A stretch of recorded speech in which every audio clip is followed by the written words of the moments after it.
분양권 투자할 때 좀 주의해야 될 점과 그 다음에 최근 좀 달라진 세법 때문에.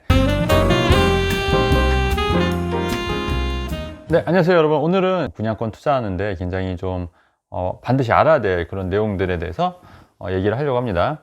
네, 분양권과 아파트 갭 투자를 좀 비교했을 때 그 좀 차이점에 대해서 좀 얘기를 하면은 장단점이 좀 있을 것 같아요. 그러니까 우리가 여윳돈이 만약에 있다 그랬을 때 아파트를 이제 전세 끼고 사는 이른바 뭐 갭 투자 같은 경우에도 그렇게 할 수도 있지만, 우리가 또 분양권 같은 경우에는 중도금 대출이 나오니까 사실 계약금만 있으면 적은 돈으로도 투자가 가능하거든요. 분양권 프리미엄이 많이 붙지 않고 적게 붙은 단지들이 있죠. 그래서 프리미엄을 주고 계약금 플러스 프리미엄을 주고 분양권을 샀을 때 그런 장단점에 대해서도 좀 비교를 해봐야 될 것 같아요. 좀 바뀐 세법에 따르면 그 분양권 같은 경우에는 작년까지만 해도 주택수에 포함이 안 됐어요. 그러니까 입주권과 달리 분양권은 세법상 그 주택수에 포함이 안 됐습니다. 그렇기 때문에 일시적 1가구 2주택을 이용해서 분양권을 사고 내가 아파트를 사서 일시적 1가구 2주택을 활용해서 이제 두 채지만 각각 비과세를 받을 수 있다, 뭐 이런 전략도 말씀을 드린 적이 있는데, 근데 올해부터는 올해 취득한 분양권부터는 이 분양권도 주택으로 이제 간주가 되기 때문에 상당히 조심을 해야 돼요. 최근에 좀 이런 사례가 좀 있었어요. 어떤 사례가 있었냐면, 기존에 이제 오피스텔이 있었는데 이거를 팔기 전에 다른 데 이제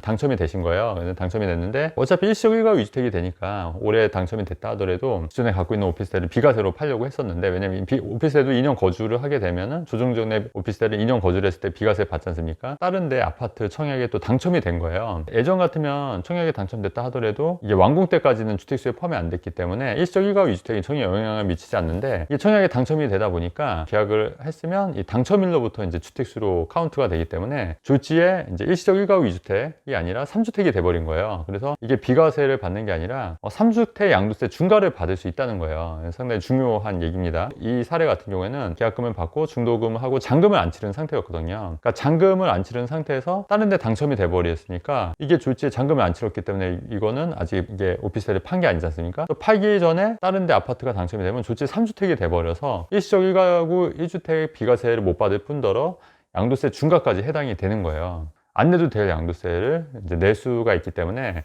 아파트 청약하실 때 반드시 이런 부분은 좀 꼼꼼히 따지셔야 될 것 같다는 좀 말씀을 좀 드리고요. 그리고 예전에 같은 경우에는 그 일반 아파트 이제 갭 투자 전세를 끼고 샀을 경우에는 일반적으로 비조정적 같은 경우에는 2년만 보유하면은 일반 세율이기 때문에, 물론 이제 조정적 내에서는 양도세 중과가 해당이 되지만 일반 세율이기 때문에 일반 아파트를 사고 2년만 있어서 내가 매도를 할 수가 있는데, 분양권 같은 경우에는 또 이게 바뀐 게 올해 또 6월 1일부터는 바뀐 게 뭐냐면, 예전에는 그 조정적 내 분양권 같은 경우에는 50% 양도세 중과를 했지만 비조정적 같은 경우에는 2년을 보유하면, 분양권 상태로 2년을 보유하더라도 6에서 42%, 10억 미만은 42%의 일반 세율을 적용을 받았었어요.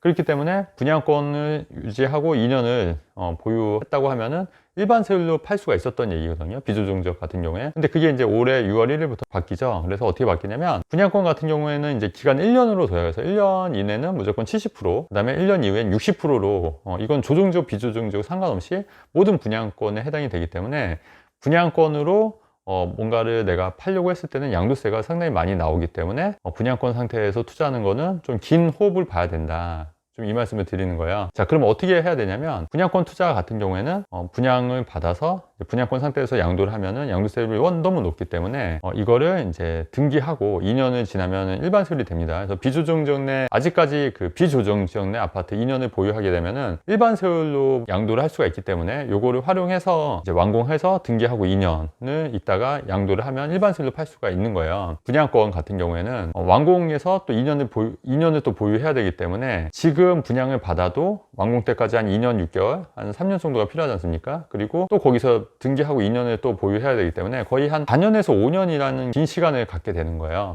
이 분양권 투자 같은 경우에는 일반 아파트 매매들보다 비조정적의 어떤 전세 끼고 갭 투자를 한다거나 이런 투자보다는 좀 긴 호흡으로 좀 보셔야 된다. 네, 이게 좀 최근 바뀐 트렌드에 따른 투자 전략이라고 보시면 될 것 같고, 예전에는 사실 분양권 같은 경우에는 조정지역 자체에 전매 제한이 있기 때문에 조정적 내 기존의 분양권을 양도하기가 전매 제한 때문에 사실 못 팔았어요. 비조정적 내 분양권을 2년만 보유해서 팔면은 양도세율이 일반 세율이었기 때문에 그렇게 해서 이제 투자를 이제 많이 가져가셨던 거고, 저 또한 저도 힐스테이트 리버시티 같은 경우에 두 채를 제가 보유를 했다고 말씀드렸죠. 그래서 그 중에 한 채는 이제 처분을 했고 한 채를 지금 갖고 있는데, 그런 경우에 저도 분양권 상태로 힐스테이트 리버시티를 한 채를 팔았기 때문에 그때 한 8천만 원 정도의 그 양도 차익을 나왔다고 말씀드렸잖아요. 그래서 그 양도 차익에 그 양도세를 내보니까 1,300만 원, 1,400만 원 정도 양도세를 냈다고 제가 한번 그 유튜브 방송에서 말씀드린 적이 있습니다. 그 정도 되는 거예요. 그러니까 8천만 원 정도 수익이 나면 한 1,400, 1,500 정도의 양도 차익을 내는 게 일반 세율이거든요.